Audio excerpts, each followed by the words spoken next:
संजय शिरसाट यांच्या वक्तव्याला उत्तर देताना ठाकरेंच्या शिवसेनेचे नेते चंद्रकांत खैरेंनी मोठं विधान केलंय।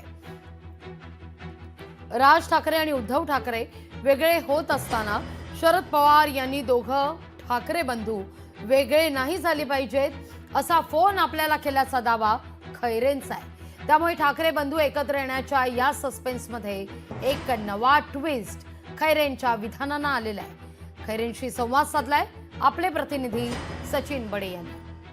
आता आपल्यासोबत ज्येष्ठ नेते चंद्रकांत खैरे आहेत, त्यांच्याकडून जाणून घेऊयात। खैरे साहेब, काय सांगाल, तुमच्या मनात काय आहे दोन्ही भाऊ एकत्रित येण्यासाठी? नाही, आम्ही तर सर्व म्हणजे जवळपास 1 महिन्यापासून हे सगळं चाललं आहे।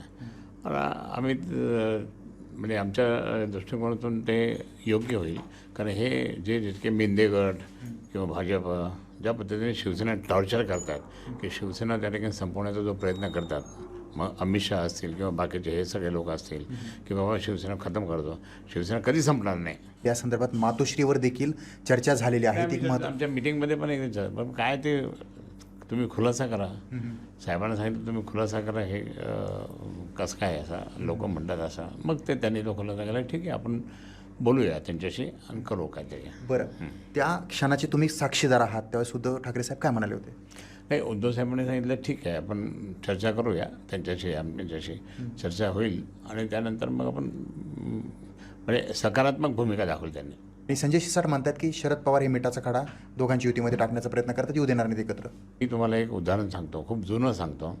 ज्यावेळेस राजसाहेब वेगळे होण्याचं, विभक्त होण्याचं तयारी लागले, खूप मोठा त्या ठिकाणी, तर शिवसेना प्रमुखांना बाबा दुःख देऊ नका आणि या दोघांनी एकत्र असलं पाहिजे आणि तुम्ही सगळ्यांनी सांगा की दोघंही वेगळे होऊ नका, असं शरद पवार साहेब त्यावेळेस मला फोन करून बोलले होते। सचिन बडे, लोकशाही मराठी, छत्रपती संभाजीनगर।